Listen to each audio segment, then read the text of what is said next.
Shri Venkateswara gold తాకట్టులో ఉన్న మీ బంగారాన్ని విడిపించి కొనబడును.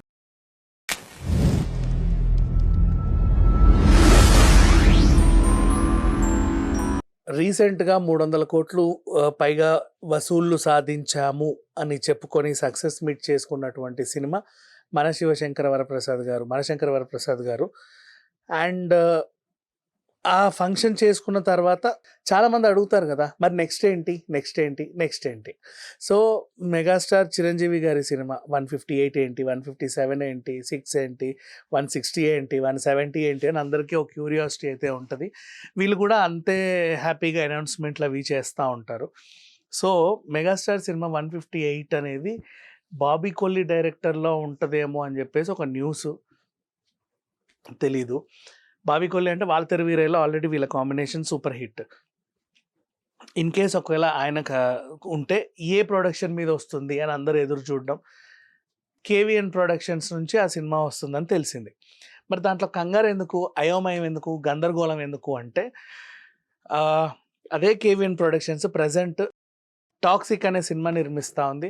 హై బడ్జెట్ యష్‌తో ఆల్రెడీ కొన్ని రోజుల క్రితం రిలీజ్ అయినటువంటి ట్రైలర్ చూసి అందరూ గీతూ మోహన్ దాస్‌ని ఎక్కడో తీసుకెళ్ళిపోయారు. ఈ మధ్య కాలంలో యూట్యూబ్ అటెన్షన్ మొత్తం గ్రాబ్ చేసిన టీజర్ ట్రైలర్ ఏదైనా ఉందంటే అదే. ఎందుకంటే సంక్రాంతి సినిమాల్లో వీళ్ళందరూ కూడా 7థ్‌కి అనుకుంటా ఫంక్షన్లు చేసుకున్నారు. ఆ ఫంక్షన్లు నెక్స్ట్ డే అప్లోడ్ అవ్వాలి యూట్యూబ్‌లలో. అయితే అయ్యాయి కూడా. ఎవరెవరు ఏమేమి మాట్లాడారో విందామని అందరూ చూస్తూ ఉంటే సడన్గా 'టాక్సిక్' అనే ఒక ట్రైలర్ వచ్చి మొత్తం తినేసింది. ఈ అటెన్షన్ అంతా గ్రాబ్ చేసి పడేసింది. అట్లాంటిది ట్రైలర్. సరే వాటెవర్. ఆ ట్రైలర్ పక్కన పెడితే ఆ సినిమా ప్రొడక్షన్ కంపెనీ మన కేవీఎన్ ప్రొడక్షన్స్. దాంతో పాటు 'కేడీ' అని ఇంకొక సినిమా కూడా కన్నడలో నిర్మిస్తున్నారు. అది కూడా అతి భారీ సినిమానే. ఈ 2 సినిమాలకి సుమారు 1000 కోట్లు వీళ్ళు ఖర్చు పెట్టుంటారు. ఏముందిలే వాళ్ళ దగ్గర ఇంకా ఉన్నాయి కదా! అలాగే మెగాస్టార్ చిరంజీవి సినిమా కూడా చేస్తారని అనుకున్నారు అందరూ. బట్ ఇది ఇంకా స్టార్ట్ అవ్వాల యాక్చువల్లీ. అవంటే ఆల్రెడీ స్టార్ట్ అయ్యాయి కాబట్టి ఏదో రకంగా కంప్లీట్ చేస్తారు. ఇప్పుడు వచ్చిన ప్రాబ్లం ఏంటంటే 'జననాయగన్' అనే సినిమా కూడా కేవీఎన్ ప్రొడక్షన్స్ నుంచి వచ్చింది. ఇది మనకు 9థ్‌కి యాక్చువల్‌గా ప్రభాస్ గారి సినిమాతో రావాల్సిన సినిమా ఇది. కానీ ఆ రోజు థియేటర్లు అన్నీ బ్లాక్ చేసినప్పటికీ సినిమా సెన్సార్ ఇష్యూ అని స్టే విధించడం, రిలీజ్ అవ్వకపోవడం, 16కి వస్తదేమో అని అందరూ ఆశపడ్డం, అప్పుడు రాకపోవడం. ఇప్పుడు మళ్ళీ రివైజింగ్ కమిటీని ఆ సినిమా వాళ్ళు ఆశ్రయించడం, వాళ్ళెప్పుడు దీన్ని రివైజ్ చేసి ఇంకేం చెప్తారో అని ఎదురు చూడడం పనిలో ఉంది. అయితే 'జననాయగన్' అనేది చిన్న సినిమా ఏం కాదు. విజయ్‌ని పెట్టి తీసినటువంటి చాలా పెద్ద సినిమా. అండ్ మన 'భగవత్ కేసరియే' అక్కడ రీమేక్.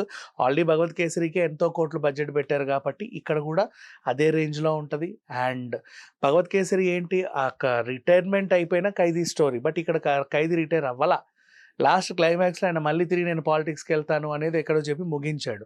నెక్స్ట్ 'భగవత్ కేసరి' తీసినంత కంటే డబుల్ గ్రాండియర్‌గా విజయ్ సినిమాని తీశారు. ఎందుకంటే 'భగవత్ కేసరి'లో ఉన్న బాలయ్య మళ్ళీ మనకు కనపడతాడు. కానీ ఇక్కడ విజయ్ తీసుకున్న నిర్ణయం ఏంటంటే ఇది నా ఆఖరి సినిమా అని. సో, ఆఖరి వీడుకోలు ఘనంగా ఉండాలి కాబట్టి ఘనంగానే ఖర్చు పెట్టారు. అండ్ బుక్ మై షోలో ఇప్పటివరకు అత్యధిక రిఫండ్ ఏదన్నా ఉందంటే ఇదే. మొన్న కోట్ల డబ్బులు వెనక్కి ఇచ్చేశారు. 3, 4 సార్లు ఇచ్చారు. ఇన్ని సిట్యుయేషన్స్‌లో ఆ నిర్మాత సతమతం అవుతా ఉన్నాడు. అయితే ఒక నిర్మాతకి అంత పెద్ద ప్రాబ్లమ్ వచ్చినప్పుడు తదుపరి సినిమా మీద కాన్సంట్రేషన్ ఉంటదా? ఉండదా? అనే చర్చ ప్రెజెంట్ సోషల్ మీడియాలో నడుస్తుంది.